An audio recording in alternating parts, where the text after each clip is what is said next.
Amigos, ¿qué tal? Bienvenidos a un nuevo cambio de agujas. Hoy con nosotros se sienta un maquinista, apologista, católico, proveniente del ateísmo. Buenas, ¿qué tal? ¿Cómo estamos, Dante? ¿Te puedes presentar así un poco brevemente? Hola, ¿qué tal? Es un gusto estar en este programa Cambio de Agujas. Creo que hacen una labor extraordinaria mostrando testimonios de personas cuyas vidas han sido cambiadas por la fe. La gracia de Dios dispone pues que algunos tengamos esta oportunidad, y el hecho de que ustedes transmitan esas experiencias a tantas personas ayuda también a que más se abran a la posibilidad de la fe. Bueno, sí, me llamo Dante Urbina, soy peruano, me desempeño como docente universitario fundamentalmente, de profesión soy economista. Y bueno, he venido también desarrollando toda una labor en esto, lo que es el área de la apologética, es decir, la defensa racional de la fe. En específico, pues tengo bastante actividad pública en la apologética, la cual pueden ver en mi canal de YouTube, Dante A. Urbina. Ahí pueden encontrar videos de debates, conferencias, entrevistas y todo ello. Tengo varios libros publicados sobre cuestiones de apologética, entre ellos el libro Dios existe, el libro que todo creyente deberá y todo ateo temerá leer, es el título completo. El libro Dios sí existe, cómo defender racionalmente esta verdad ante ateos, agnósticos e incluso creyentes. Y también el libro ¿Cuál es la religión verdadera? Demostración racional de en cuál Dios se ha revelado.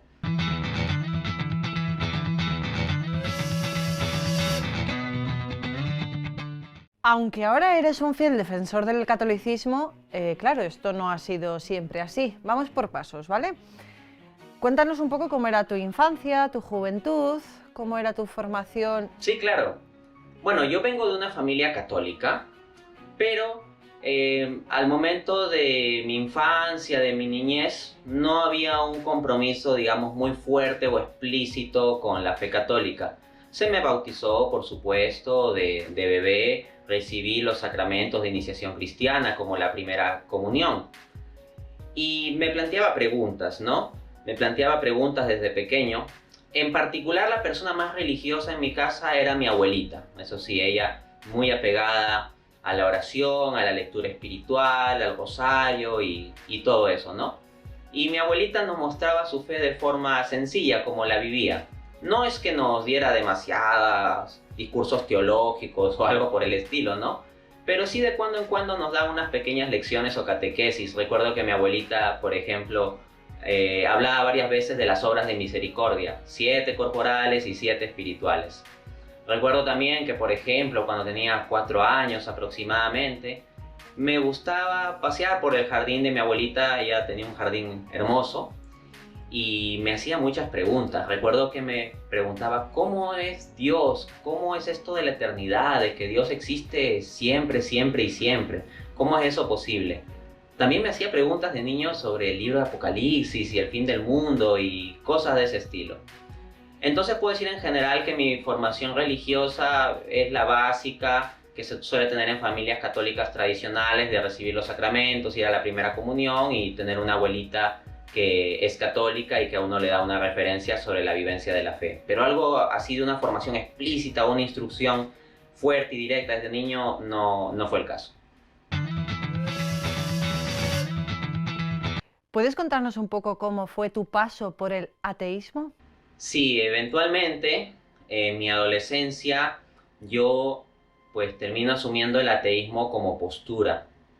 Básicamente esto es una consecuencia de un grado tremendo de soberbia en el que caigo, en virtud de tener muchos conocimientos sobre muchas áreas. Eventualmente pues yo me ponía a mí mismo por encima de todos los demás, y no solo de mis compañeros del colegio, de clase, etcétera, sino incluso por encima de los profesores. Era una soberbia absoluta. Entonces, si yo mismo he de ser el absoluto, lo máximo, pues no es muy cómodo que Dios exista, ¿no?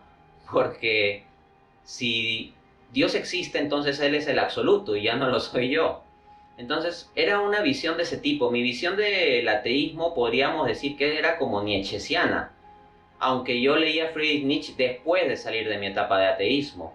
pero cuando lo leí vi que ahí estaba reflejado gran parte de lo que yo pensaba, experimentaba y vivía.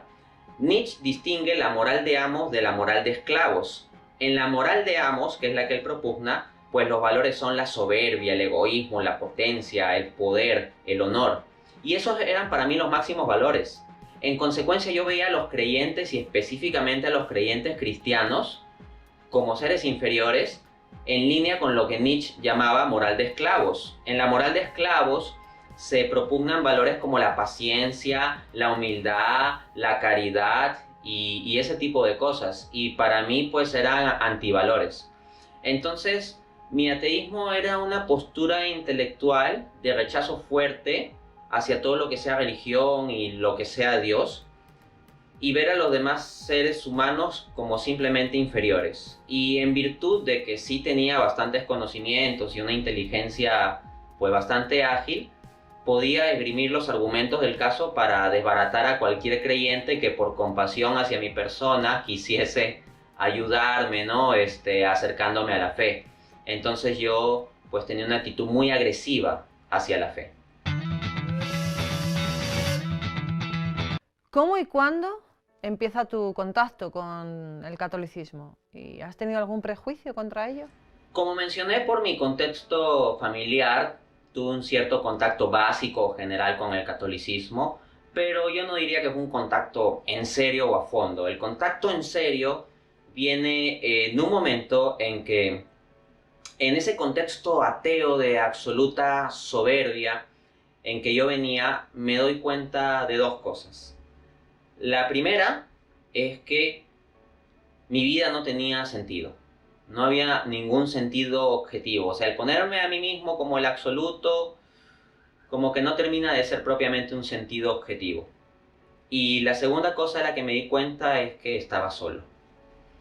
Entonces dije, voy a darle un sentido a mi vida. Tengo que salir de esto. Y dije, el sentido de mi vida va a ser buscar la verdad y encontrarla. Luego me dije, para encontrar la verdad, lo primero que hay que hacer es destruir la mentira. Y la mayor mentira de todas es la Iglesia Católica. Eso fue lo que me dije. Y podríamos decir que ese fue mi primer contacto en serio con el catolicismo, un contacto de odio, de rechazo. Pero diría que contacto en serio porque me tomé en serio el catolicismo como el enemigo a destruir. Y como soy una persona que se maneja desde el ámbito intelectual, para mí esto me lleva a un estudio serio, riguroso del catolicismo, de las doctrinas católicas, de la filosofía católica.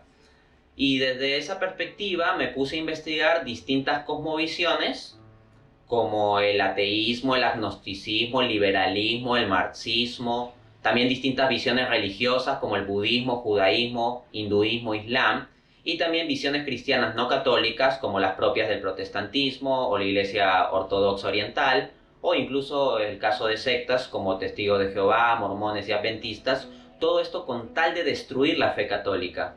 Y en ese proceso de investigar para destruirla, fui descubriendo cada vez más cosas sobre la fe católica. Pero ciertamente tenía prejuicios, o sea, mi prejuicio es que el catolicismo era la falsedad absoluta, el mal absoluto y el enemigo a destruir. ¿Ha habido alguna persona significativa en tu vida que te haya marcado de una manera especial antes de convertirte al catolicismo?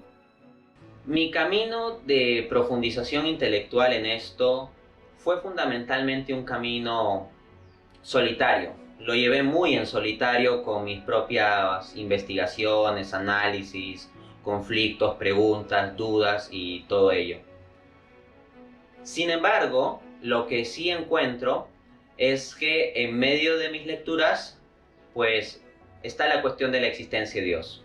Entonces me digo, la Iglesia Católica, una de las cosas que cree es que Dios existe, y bueno, entonces esa será una creencia que habrá que contradecir. Y entonces comienzo a investigar al respecto y me encuentro con que supuestamente habían unas demostraciones de la existencia de Dios conocidas como las 5 vías de Santo Tomás de Aquino. Y me pongo a investigar y voy directamente a la fuente, a la Suma Teológica, y leo directamente las 5 vías. Y la verdad que la fuerza filosófica de las 5 vías me impresionó. Me quedé reflexionando, recuerdo estaba sentado en el auto de mi padre, me quedé reflexionando casi como 1 hora, absorto sobre esas líneas de razonamiento. Y eso me llevó a tener un respeto y un interés intelectual sobre la suma teológica y el pensamiento tomista. Santo Tomás de Aquino es considerado como el más grande teólogo católico. Entonces, eso me llevó a que yo vaya profundizando en la suma teológica, porque si había una argumentación tan profunda, tan interesante, tan fuerte sobre la cuestión base de la existencia de Dios, pues así también podríamos encontrar sobre otros temas de fe católica argumentaciones interesantes en el pensamiento de Aquino. Entonces me dije, si yo quiero destruir a la Iglesia Católica, tengo que profundizar en entender al mejor teólogo que tiene la Iglesia Católica, a Santo Tomás de Aquino. Así que podría decir que quien más me influyó en este camino fue Santo Tomás de Aquino. ¿Cómo fue ese proceso de volver al catolicismo? Pues es un proceso curioso, ¿no? Porque como estoy explicando, el camino es destruir intelectualmente a la Iglesia con todas las armas disponibles. O sea, yo podía echar de mano del protestantismo o del ateísmo con tal de destruir la fe católica.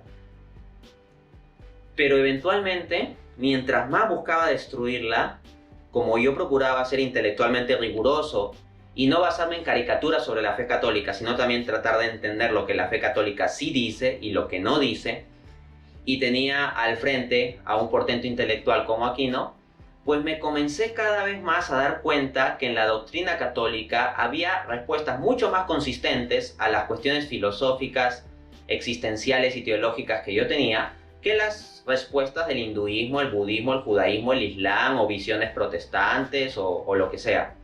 Entonces comienzo a entrar en un proceso de darme cuenta de, oye, yo quiero destruir al catolicismo porque lo considero la peor mentira y este es mi camino para encontrar la verdad, pero en este proceso parece que la fe católica fuese aquella verdad que en el fondo yo estoy buscando. Pareciera que aquella iglesia católica que yo quiero destruir para encontrar la verdad es más bien la verdad que estoy buscando. Y básicamente llega un momento en que yo llego a un convencimiento intelectual sobre la fe católica. Especialmente a este respecto fue importante el problema del mal. O sea, la cuestión de por qué existe el mal, cómo puede existir Dios siendo bueno y al mismo tiempo existir el mal en el mundo. Y me encontré que la respuesta que se daba en el marco católico en su conjunto desde una perspectiva tomista era mucho más poderoso que lo que encontraba en otras visiones. Eso sumado a otros temas y también a que revisé cuestiones de apologética católica ya en aspectos más específicos doctrinales, de discrepancias con el protestantismo, por medio de la apologética de autores como José Miguel Arraiz, que dirige apologeticacatólica.org, o también el apologista Martín Zavala. Entonces ese material también me sirvió para ver la cuestión de la defensa bíblica y razonable de cuestiones como la Virgen María, las imágenes, el Papa, el purgatorio y diversos aspectos controversiales de la fe católica. Entonces, en resumen, mi proceso de acercamiento y conversión tiene que ver con todo ese proceso intelectual.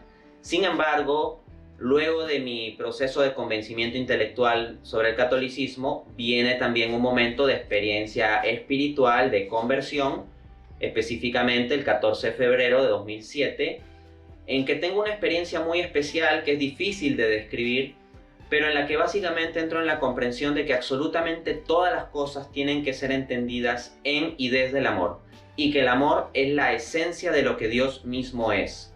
Pero no es una comprensión meramente proposicional, sino como una especie de comprensión experiencial conjunta a la que llegué en ese momento. Y yo marcaría eso ya como mi proceso de conversión, no meramente un nivel espiritual, perdón, no meramente un nivel intelectual, sino fundamentalmente un nivel espiritual.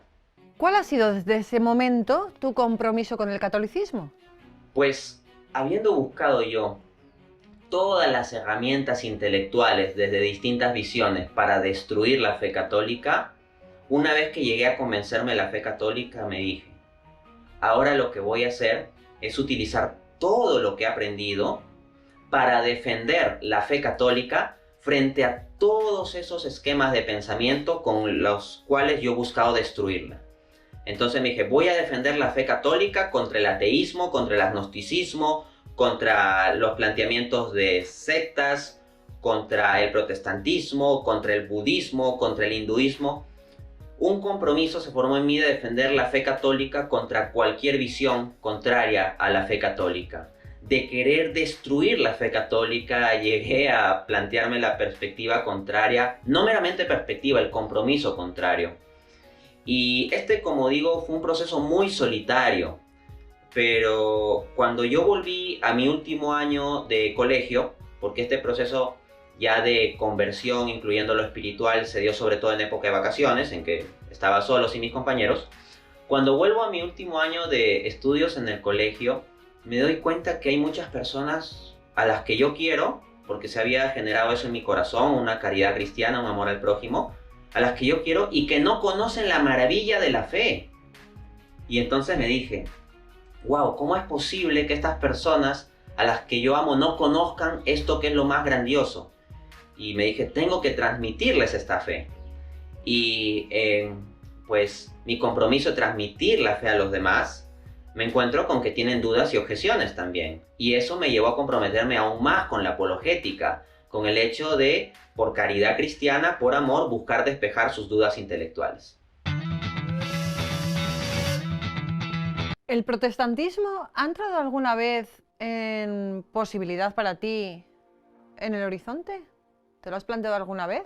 En el proceso previo a mi conversión al catolicismo, las opciones intelectuales que entraban en mi horizonte eran múltiples y son las que yo he mencionado. O sea, en ese camino de búsqueda intelectual por destruir el catolicismo, yo hubiera podido quedar en el ateísmo, o en el protestantismo, o en el budismo, o en el islam, o en el materialismo, o el liberalismo, o lo que sea. O sea, esas eran opciones abiertas hacia mí. Y me las tomé en serio. Realicé el proceso de investigación rigurosa sobre estas cuestiones. En particular, si alguien busca sobre mí en internet va a ver que mi currículum académico como economista es más o menos considerable. Menciono esto por lo siguiente, o sea, no se tome como que yo habré hecho meramente una investigación superficial de estos esquemas de pensamiento. No, me lo tomé en serio. Y en el caso del protestantismo en específico, me leí muy a fondo sobre todo a Martín Lutero. También conocí la teología de Calvino y de otros teólogos protestantes, Karl Barth, R.C. Sproul, Arminio, etc. Pero para mí era fundamental entender el pensamiento de Martín Lutero. Me comprometí mucho con eso. Y puedo decir con sinceridad que no he conocido de forma personal a ningún protestante que conozca más los escritos de Lutero, el pensamiento de Lutero que yo. No digo que en el mundo no exista alguien que conozca más el pensamiento de Lutero que yo, pero lo que digo es que de las personas que yo he conocido, o sea, en trato personal, sea a través de redes sociales o en conversaciones personales, y tengo amigos intelectuales y que van a seminarios protestantes y todo eso, no he conocido uno que esté tan familiarizado con los escritos de Martín Lutero como mi persona. Entonces, para mí la cuestión del protestantismo sí es algo que me tomé en serio.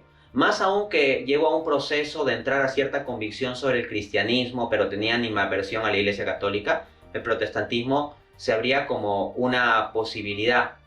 Pero diría que simplemente llegó a ser una posibilidad abierta. Nunca pude llegar a tomarla como una posibilidad suficientemente en serio, porque sinceramente mi proceso de investigación con las preguntas filosóficas que yo tenía, con las preguntas teológicas que yo tenía, me encontraba ciertas respuestas de parte del protestantismo, de teólogos protestantes como los que he mencionado y otros, y no veía algo de la solidez, profundidad y contundencia de lo que encontraba en el católico Santo Tomás de Aquino.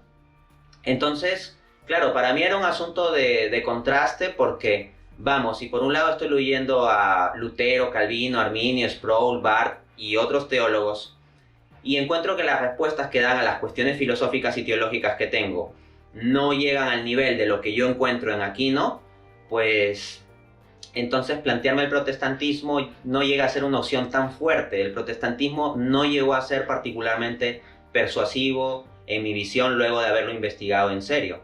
Y ahora lo es menos aún.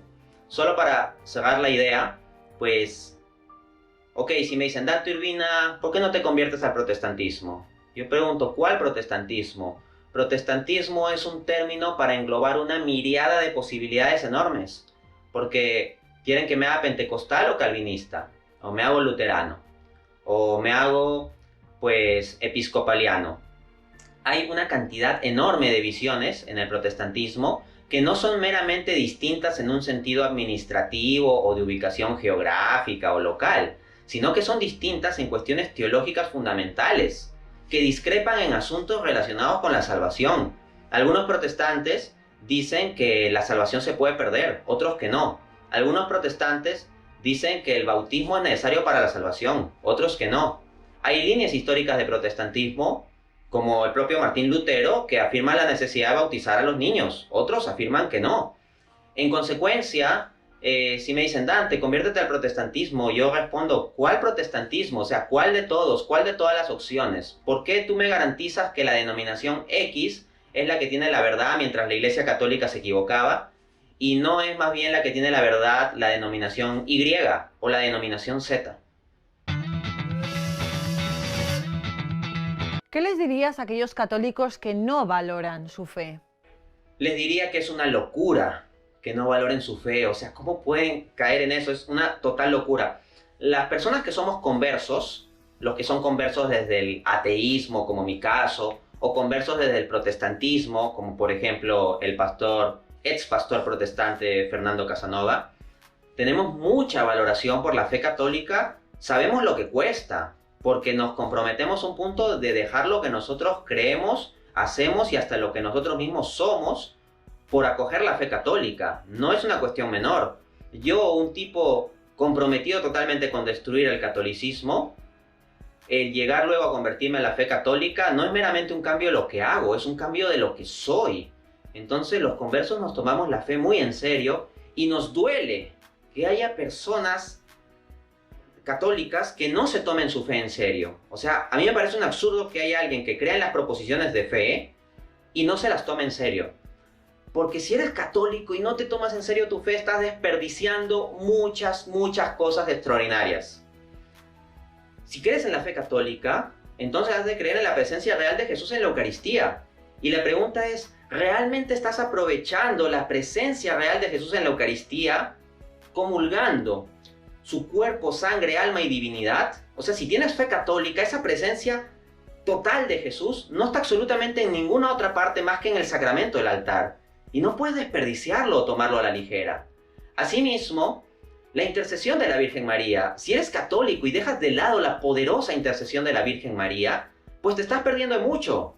O leer los libros de los santos. O sea, ¿qué hacen buscando en la nueva era o psicoterapias o libros baratos de autoayuda cuando hay una literatura intelectual, mística, espiritual, de todo tipo en los libros de los santos que están disponibles gratuitamente en audiolibros de YouTube, en PDFs? Hay una maravilla intelectual en la Iglesia Católica. Asimismo, si quieres ir al aspecto filosófico, teológico, tienes algo tan sistemático como el catecismo y tienes una fuente autoritativa de definición de doctrina que es el magisterio, en lugar de confiar en tu interpretación privada, falible, con tu propio esfuerzo que puede ser mucho o poco, pero igual es falible.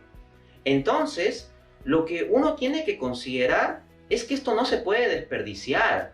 Si crees en la fe católica, no puedes dejar de lado todo esto. ¿Y a los que pertenecen a otras religiones y buscan la verdad, qué les dirías? Pues les digo que continúen en su búsqueda sincera y que procuren ser rigurosos, no se queden en los prejuicios.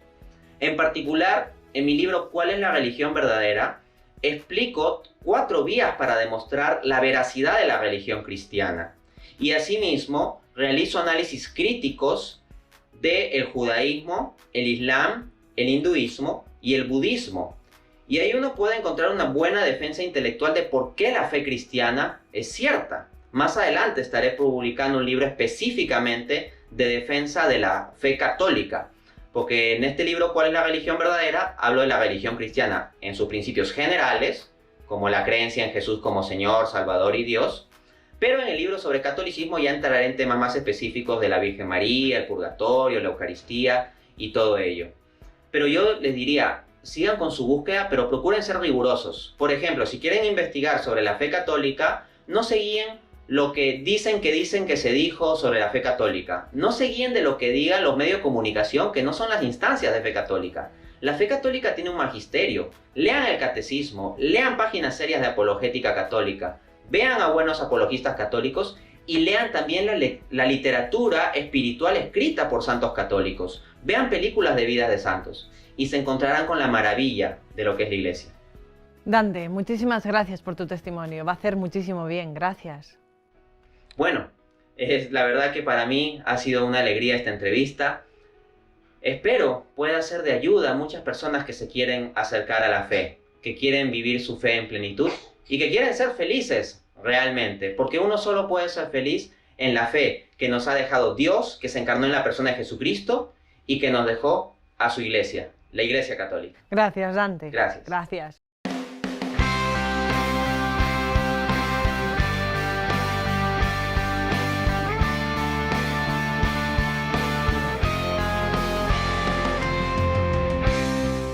Pues amigos, esta visión tan intelectual del catolicismo creo que nos va a ayudar quizás a ser menos tibios, porque a veces nos dejamos llevar por esa tibieza de la que también nos hablaba Dante y no proseguimos el camino que nos ha mandado Dios, el proyecto que nos envía Jesús para nosotros. No nos quedemos en el camino, no nos entretengamos, sigamos caminando y aunque tropecemos una y mil veces en las piedras, esas también nos las manda Dios. Gracias por estar aquí hoy con nosotros.